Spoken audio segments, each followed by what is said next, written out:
دا خبر واضح کوم چې زما وراره زما وټر زما ورکر زما مطلب دی چې د عوام دا مانه پر ټول یو شان دي د گاډي ولا زوی د ریډیو ولا دا زما بچی دي زه په بار بار په سټیج باندې دا خبره کوم او موږ دا ویژن دی دا زموږ د پارټي ویژن دی دا زموږ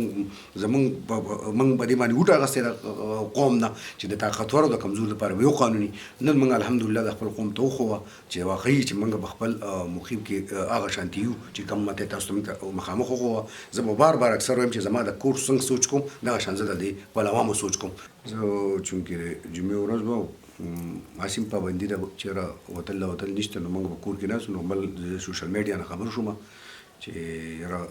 د ایم پي فضل حکیم په وراره باندې مطلب اف آی آر کړی شوی د پولیس سره یې دغه کړی 144 دفعه وایلیشن یې کړی نو زه خپل مخیب واضح کوم چې موږ کله 2013 کې الیکشن وګټو 15 کال الحمدلله موږ ښه انصاف کړی دی عدل یو کړی دی کمزور لپاره طاقتور لپاره یو قانون استعمال کړی دی اوس هم د زه اپریشیټ کوم زموږ پولیس آزاد دي زموږ محکمې ازادي دي زموږ ټول څومره ادارې چې ازادي دي په کار دا ده چې زما ټول بچي دي زما ټول ورورونه دي په کوم قوم کې چې اوسېږي دا د ورځې شل دېرش څلوېښت کسان نیسي چونکې نن زما وراره دی نو هغه زما نوم ورسره ټچ کړی نو دویمت یې جوړه ده نو نن زما دا د کور سوچ او د عوامو سوچ دغه شان یو شان دی زه ولې چې زه بار بار راځم زه ریکویسټ کوم ټول ته چې مهرباني وکړئ سوال درته کوم په خپل کورونو کې کښېنئ مه راوځئ دا 144 دفعه پولیسو نه ده لګولې د 144 انتظامي نه ده لګولې چونکې دا حکومت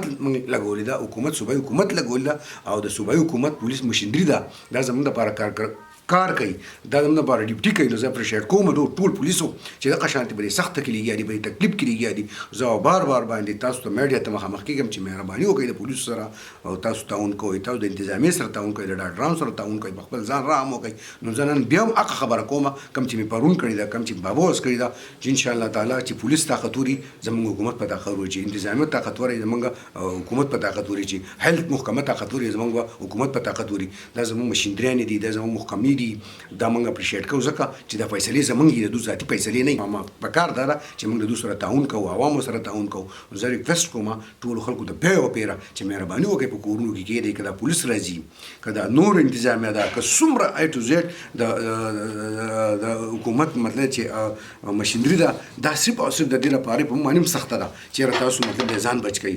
نور خپل خوان بچ کوئ خپل کور ته ټمبه مه وړئ چېرې تاسو بهر ګرځئ ډبل سوارلي ګرځئ ګوره په ډبل سوارلۍ باندې واقعي موږ پابندي لګولې نن دا کم سپایي چې دی په ډبل سوارلي مطلب دی چې دواړه روان وو بیا د یو بل سره تومې شوي دي هلکان دي 18-20 ساله هلکان دي دومره عمر هم نشته خو زه بیا هم د خپل نوجوانانو ته یم چې تاسو د وطن سرمایه د دې علاقې سرمایه په ځان رحم وکړئ سوال درته کوم چې په فضول مه راوځئ په موټرسایکلو باندې مه ګرځئ مطلب د بازارونو ته مه راوځئ په خپلو کورونو کښېنئ سایډونو ته کښېنئ چې دا مرض دی دا تکلیف دی چې دې سره موږ مقابله وکړو موږ سوال درته کوو بیا خپل عبادت کوئ الله پاک ته جاړئ دا ګوره ډېر خطرناک وخت دی ډېر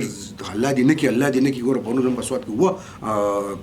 مطلب دی چې پیشنټ په جمع راوتل دا زموږ دپاره ډېره د خفګان خبره ده او انشاءالله پولیسو وروڼو ته چې دغه شان په ایمانداري ډیوټي کوئ په اخلاق ډیوټي کوئ په خپل ایمانداري ډیوټي کوئ نن موږ دا اپریشیټ کوو خپل محکمې پولیس